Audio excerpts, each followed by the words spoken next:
Last video तक हम बात कर रहे थे कनेक्टिव टिश्यू की। कनेक्टिव टिश्यू में हम बात कर रहे थे, हमने बात की थी regular and irregular connective tissue की। तो आज हम देखेंगे कुछ स्पेशलाइज्ड टिश्यू जो हमने बात किया था, स्पेशलाइज्ड टिश्यूज। तो स्पेशलाइज्ड टिश्यू में हमने देखा था कि हमारे पास दो एलिमेंट्स होते हैं, एक होता है स्केलेटल, है ना, और दूसरे होता है आपके फ्लूइड। ठीक, तो फ्लूइड में आता है आपका ब्लड एंड लिम्फ, जो कि मैं अगर टाइम मिला तो थोड़ा सा डिस्कस करेंगे, नहीं तो हम बाद में जाके सर्कुलेटरी सिस्टम में डिस्कस करेंगे। स्केलेटल में हमने दो देखा था, कार्टिलेज एंड बोन।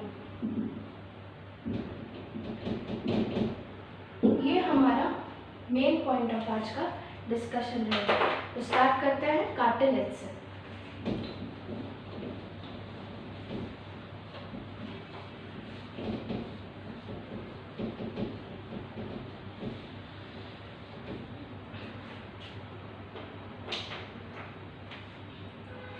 है ना, कार्टिलेज से। कार्टिलेज से आप क्या समझते हैं? कार्टिलेज क्या होता है? हमारे बॉडी का दो चीज फ्रेमवर्क, दो टिश्यू हमारे बॉडी का फ्रेमवर्क करने के काम आता है। एक होता है बोन, एक होता है कार्टिलेज। बोन और कार्टिलेज में बेसिक डिफरेंस क्या होता है? दोनों ही हमारे बॉडी को शेप देते हैं, लेकिन कार्टिलेज इज प्लायबल। प्लायबल मतलब समझते हैं? I can fold it like this. जैसे मेरा ईयर है, you know it is made up of cartilage, है ना, ये जो एक्सटर्नल ईयर है जिसको पिन्ना कहते हैं, है ना, या ऑरिकल भी कहते हैं। तो ये ऑरिकल या पिन्ना जो होता है, दिस इज फोल्डेबल, मतलब आई कैन मूव दिस, तो this is known as pliable. दूसरा इसके साथ और हम क्या देखते हैं कि दे हैव सॉलिड मैट्रिक्स, है कि नहीं? हमने लूज एल्वियोलार टिश्यू में देखा था कि उसका मैट्रिक्स कैसा होता था, it was semi fluid, the matrix was semi fluid. तो यहाँ पे जो आपका मैट्रिक्स है दैट इज सॉलिड मैट्रिक्स, ठीक है, and it will be pliable, ठीक है, कोई प्रॉब्लम नहीं। अब इसके साथ जो कार्टिलेज होता है, ये आपके दो चीजों का बना होता है, ठीक है। कार्टिलेज आपका बना होता है सेल्स का, और उसके साथ बना होगा मैट्रिक्स का, ठीक है। कार्टिलेज सेल्स का बना होगा और मैट्रिक्स का बना होगा। मैट्रिक्स को हम क्या बोलते हैं? ग्राउंड सब्सटेंस भी बोलते हैं, ठीक। अब ये जो ग्राउंड सब्सटेंस आपका है, ये आपका फिर से दो चीज से बना होगा, है ना। एक बना होगा आपका फाइबर्स से, है ना। दो फाइबर्स हम पढ़े डेंस रेगुलर कनेक्टिव टिश्यू में। कौन सा दो फाइबर्स पढ़े थे? कोलाजन एंड इलास्टिन, ठीक। कोलाजन मैंने कहा था वो बिल्कुल इलास्टिक नहीं होता है, एकदम सीधा सीधा और एकदम टाइट होता है, थ्रेड की तरह, ठीक है। तो ये फाइबर्स, ये फिर से दो तरह के फाइबर्स से बनेगा, एक बनेगा कोलाजन से, है ना। और अब आप सोचिए कि मैंने कहा कि ये जो कार्टिलेज होता है that is pliable in nature, है ना, फोल्ड हो सकता है। तो ऑब्वियसली आप सोचिए कि उसको थोड़ा इलास्टिसिटी का जरूरत होगा। तो इलास्टिसिटी जरूरत होने के लिए it is also made up of elastin fibres, है ना। तो जिसका मैट्रिक्स या ग्राउंड सब्सटेंस होता है, हम ग्राउंड सब्सटेंस कहते हैं। मैट्रिक्स हम फाइबर्स को एक्सक्लूड कर रहे हैं ना, ग्राउंड सब्सटेंस कहते हैं। ग्राउंड सब्सटेंस दो चीज से बना होता है, फाइबर्स प्लस मैट्रिक्स से, है ना। तो ये जो इसका फाइबर होगा दो तरह का होगा, collagen, elastin, and since it is pliable इसमें इलास्टिन भी अच्छा खासा होगा, एंड फॉर स्ट्रेंथ कोलाजन तो प्रेजेंट होगा ही। उसके साथ आते हैं मैट्रिक्स पे। मैट्रिक्स आपका बना होता है म्यूकोपॉलीसैकेराइड से,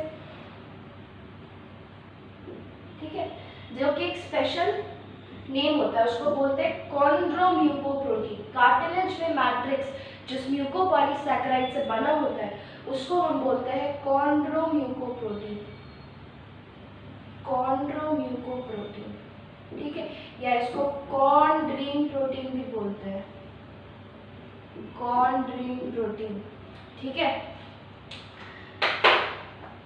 कॉन्ड्रोम्यूकोप्रोटीन या कॉन्ड्रीन प्रोटीन। अब हम बात करते हैं आपके सेल्स की। दो तरह का सेल्स आपका कार्टिलेज में प्रेजेंट होता है, एक होता है कॉन्ड्रोब्लास्ट, ठीक, दूसरा होता है कॉन्ड्रोसाइट्स, ठीक है। कॉन्ड्रो वर्ड से याद रखिएगा, समथिंग रिलेटेड टू कार्टिलेज, है ना। तो कॉन्ड्रोब्लास्ट आपको नाम से समझ में आ रहा है। ब्लास्ट मतलब मैंने लास्ट क्लास में ही बताया था, व्हाट इज ब्लास्ट। ब्लास्ट अगर हम कभी भी यूज करते हैं, that means something is being produced, that cell is producing something, है ना। तो कॉन्ड्रोब्लास्ट मतलब क्या, कार्टिलेज में ऐसा सेल जो कुछ प्रोड्यूस करेगा। तो ये सेल क्या प्रोड्यूस करता है, this cell produces the matrix और म्यूकोपॉलीसैकेराइड ऑफ द कार्टिलेज, है ना। ये जो कॉन्ड्रोब्लास्ट होते हैं, दिस प्रोड्यूस मैट्रिक्स, है ना, दिस प्रोड्यूस मैट्रिक्स या म्यूकोपॉलीसैकेराइड ऑफ द कार्टिलेज। उसके बाद आते हैं कॉन्ड्रोसाइट्स। साइट्स मतलब क्या हम बताए थे, साइट्स मतलब नॉर्मल सेल, है ना। तो जो कॉन्ड्रोसाइट्स होंगे वो क्या होंगे, कार्टिलेज के नॉर्मल सेल्स। कार्टिलेज जिस तरह के जो सेल से बना होगा उनको हम कॉन्ड्रोसाइट्स कहेंगे। थोड़ा सा हम आगे कार्टिलेज का स्ट्रक्चर देंगे।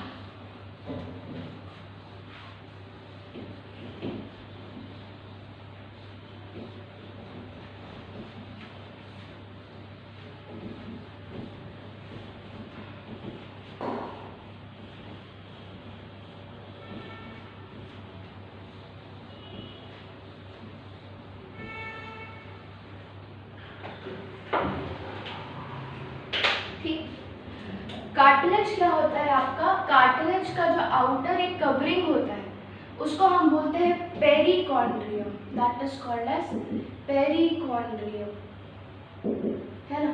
पेरी मतलब समझते हैं पूरी तरफ, चारों ओर, पेरी, है ना। तो पेरिकॉन्ड्रियम मतलब कार्टिलेज के जो चारों तरफ कवरिंग होगा, that is known as perichondrium, ठीक। अब क्या होता है इस मैट्रिक्स में, ये ग्राउंड सब्सटेंस है या मैट्रिक्स है, इस ग्राउंड सब्सटेंस में छोटे छोटे गड्ढे होते हैं, है ना, छोटे छोटे गड्ढे होते हैं, जिन गड्ढों में कॉन्ड्रोसाइट्स या कार्टिलेज के सेल्स होते हैं, है ना, उनको हम कहते हैं लैक्यूनी। उनको हम क्या कहते हैं, उनको हम कहते हैं लैक्यूनी, है ना। अब ये लैक्यूनी में जो कार्टिलेज सेल्स होते हैं, representing cartilage cells by red, ये जो कार्टिलेज सेल्स होते हैं उनमें जनरली एक होते हैं, कॉन्ड्रोसाइट्स जो होते हैं वो जनरली एक होते हैं, ठीक है। अब एक के साथ और क्या होता है, ये कई बार ये कॉन्ड्रोसाइट्स डिवाइड करते हैं ना, और डिवाइड करके 2 या 4, है ना, या 8 का ग्रुप का सेल बनाता है ना। याद रखना इवन नंबर 1 2 4 8 ऐसे डिवीजन होता है, एक हमेशा डिवाइड करेगा तो 2 में डिवाइड करेगा, है ना। तो ये जो होता है ये आपका हो गया chondrocytes, this is your chondrocytes, ठीक। और ये जो आपका ऐसा ग्रुप ऑफ सेल्स जो बन जाता है ना, 2 का या 4 का या 8 का, उसको हम बोलते हैं नेस्ट, है ना, नेस्ट ऑफ कॉन्ड्रोसाइट्स। तो यहाँ पे आपका ग्राउंड सब्सटेंस आ जाएगा,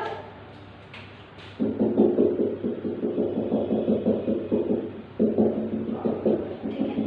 यहाँ पे आपके कोलाजन इलास्टिक फाइबर्स रहेंगे, है ना।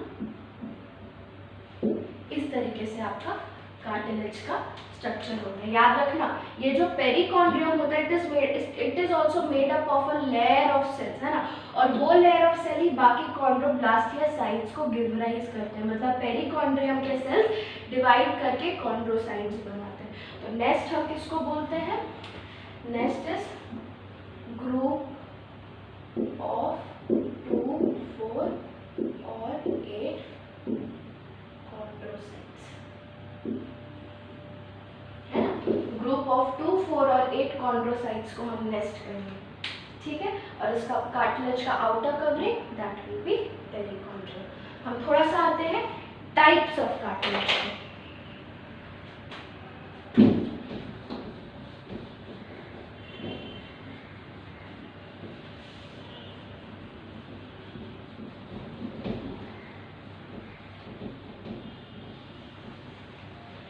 टाइप्स ऑफ कार्टिलेज के बारे में आपको ज़्यादा नहीं जानना है, पर जितना जानना है उतना ही मैं बताऊंगी, बिकॉज फॉर कॉम्पिटिटिव एग्जाम 1-2 चीज़ आपको एक्स्ट्रा जानना चाहिए। ऐसे तो आजकल एनसीईआरटी के बाहर बिल्कुल ही नहीं आता है।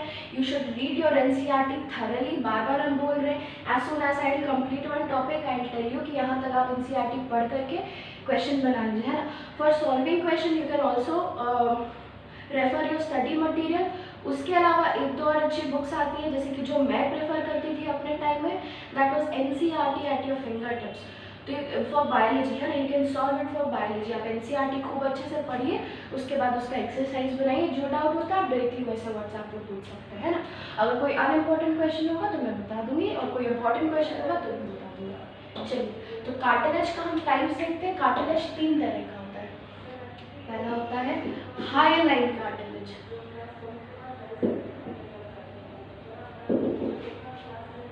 ठीक। दूसरा होता है fibro cartilage,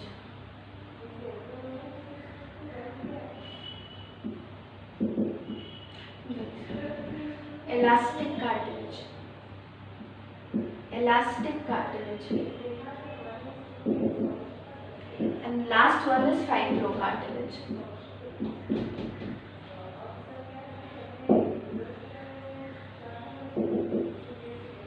Last one is fibro cartilage. Highline cartilage याद रखिएगा, the most important one for you is hyaline cartilage, है ना। नीट के लिए ये बहुत इंपॉर्टेंट है। क्यों, मैं बताती हूँ। आपके बुक में मेंशन नहीं है कहीं, but it is an example of hyaline cartilage. Hyaline मतलब समझते हैं, हाईलाइन मतलब something which is glass like appearance, glassy appearance होता है ना, ग्लास के, कांच के जैसा, शीशा के जैसा। जब हम माइक्रोस्कोप में देखते हो मेरे को एकदम ट्रांसपेरेंट दिखता है ना, इसका ग्लास लाइक अपीयरेंस होता है। और ये आपको कहाँ मिलता है, that is important for you. Highline cartilage आपको मिलता है, जो मेन आपको याद रखना है, ट्रेकिया समझते हैं, और विंड पाइप, है ना। तो विंड पाइप आपका जो होता है that is made up of c shaped cartilaginous rings.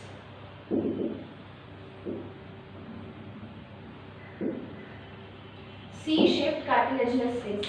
Windpipe आपको यहाँ होता है, आप सांस ले रहे हैं, आप सांस छोड़ रहे हैं, तो आप देखिएगा कहीं से भी अगर विंड पार होता है तो आपको पता है वहाँ का प्रेशर लो हो जाता है, ठीक है। आप फिजिक्स में आगे जाके पढ़िएगा, व्हेनेवर कहीं से एयर पास होता है उस जगह का pressure becomes low.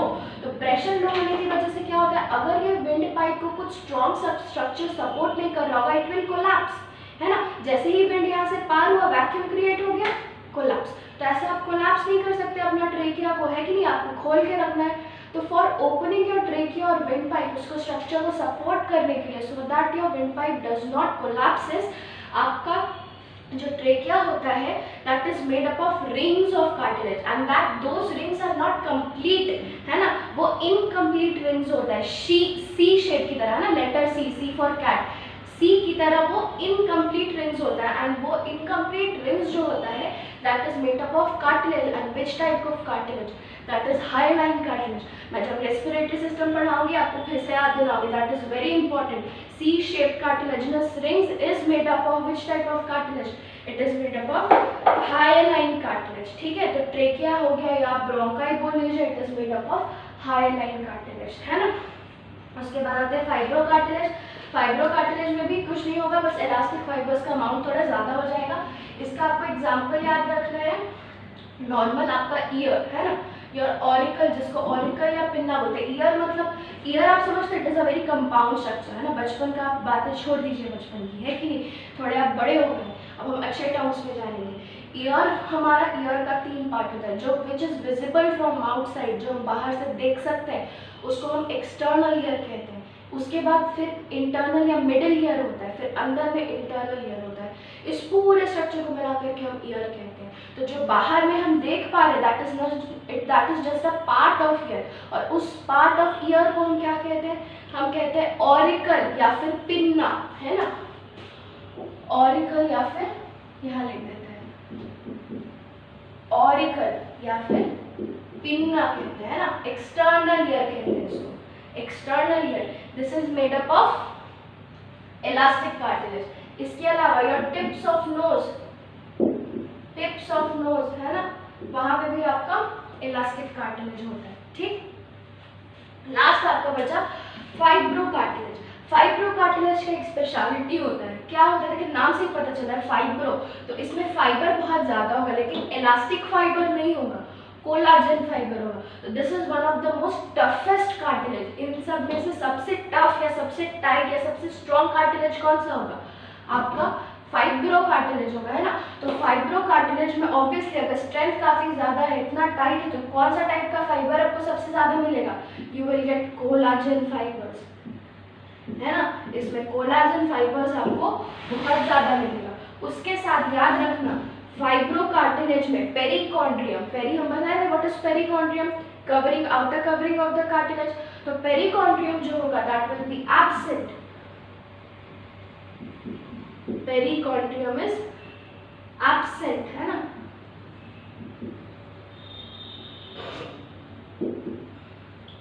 Perichondrium is absent, ठीक। उसके बाद इसका एग्जाम्पल क्या हो गया, आपका जो स्कल होता है ना, ब्रेन बॉक्स जिसमें आपका ब्रेन होता है, मुंडी है ना आपका, तो ये जो आपका स्कल होता है ये आपका बहुत सारे बोन से जुड़ा रहता है, लेकिन इट इज़ वेरी हार्ड। आपको क्या यहाँ पे कहीं जॉइंट पता चलता है? आपको कहीं पे जॉइंट पता नहीं चलता। आप यहाँ पे मूवमेंट करते हैं हाथ में, आपको जॉइंट पता चलता है, लेकिन यहाँ पे आपको जॉइंट पता नहीं चलता है। तो ये जो कहीं पे भी याद रखिएगा, तो कोई भी जॉइंट फॉर्मेशन हो रहा है देयर विल बी कार्टिलेज, है ना। जैसे हमारे जॉइंट्स में यहाँ पे इलास्टिक कार्टिलेज या ये हाईलाइन कार्टिलेज हो सकता है। यहाँ का जो ये वाला जो स्कल का जो जॉइंट्स होता है उसमें ये दोनों नहीं रहता है। Since your skull has to be very strong to protect your brain, तो सबसे ज्यादा स्ट्रॉन्ग यहाँ पे कौन सा कार्टिलेज है आप ही बताइए? Obviously fibrocartilage. तो फाइब्रोकार्टिलेज आपको कहाँ पे मिलेगा? यहाँ का एग्जाम्पल क्या हो गया आपका? सबसे पहले स्कल बोन्स में मिलेगा, स्कल बोन्स को जोड़ने के काम आता है, ठीक। उसके बाद और कहाँ पे आपको स्ट्रेंथ चाहिए? आपका बैकबोन। बैकबोन आपका पूरा बॉडी को सपोर्ट करता है कि नहीं? बैकबोन नहीं रहता तो आप खड़े नहीं हो पाते।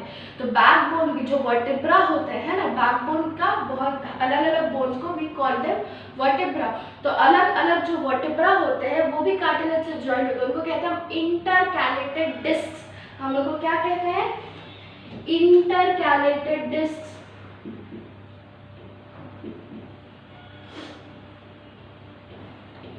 इंटरकैलेटेड डिस्क, है ना।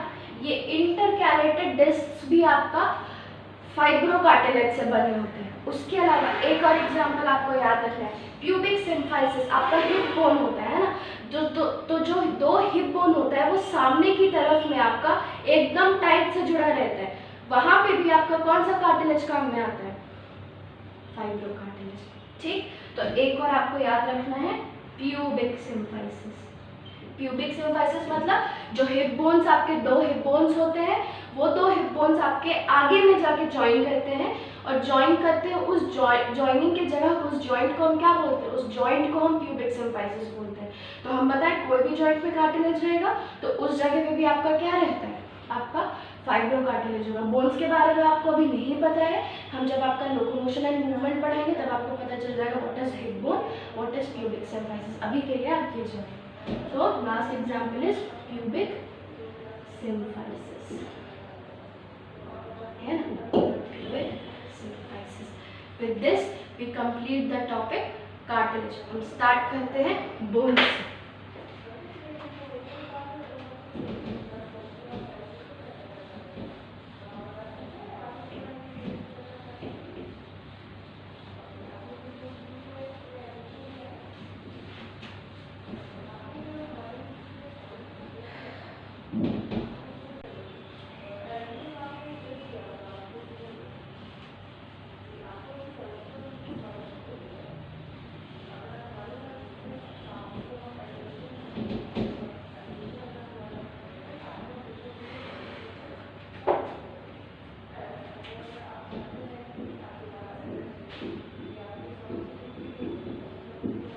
स्टार्ट करते हैं बोन से, है ना।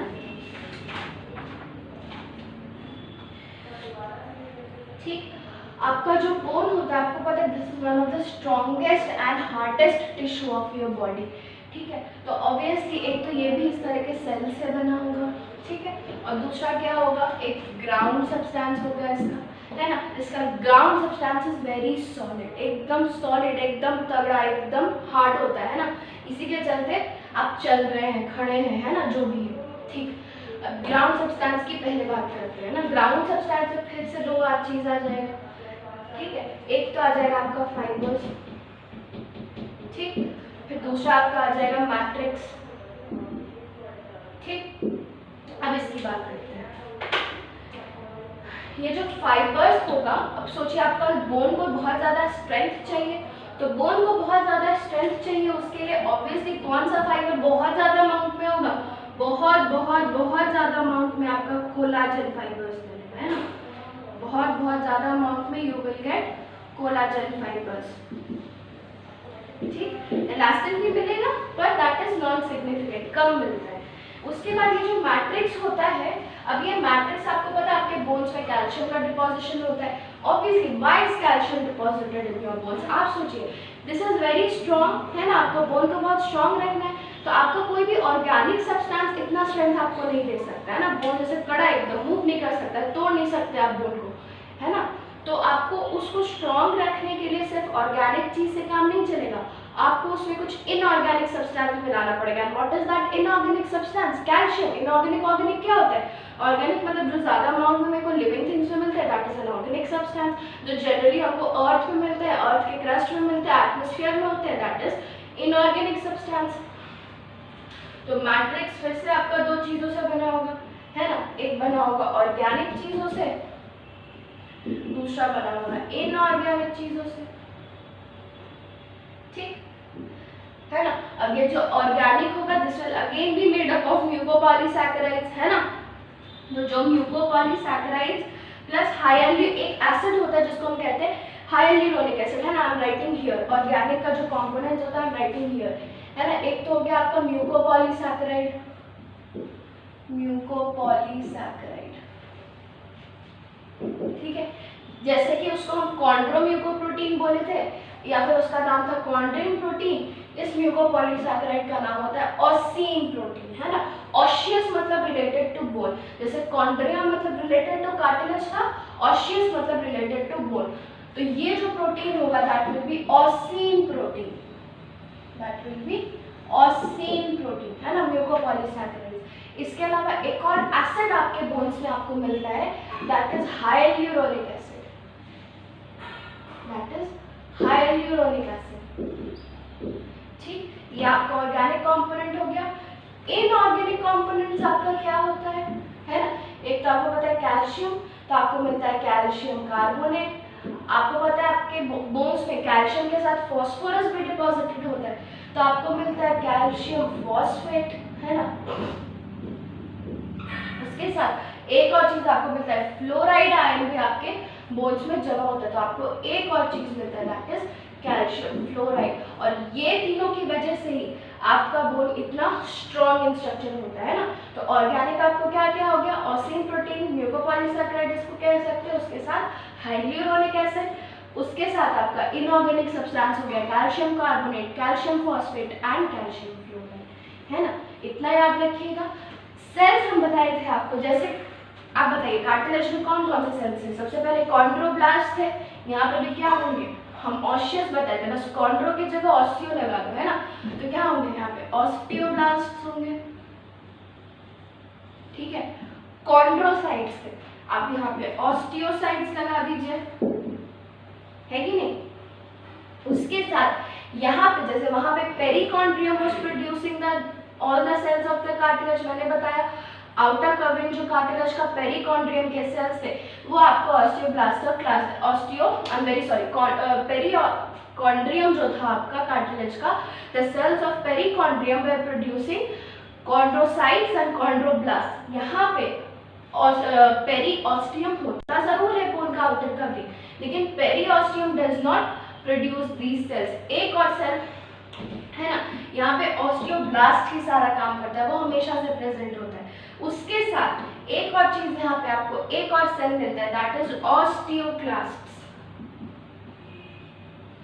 ठीक है, ऑस्टियोक्लास्ट। ये तीनों सेल के बारे में हम आपसे नेक्स्ट वीडियो में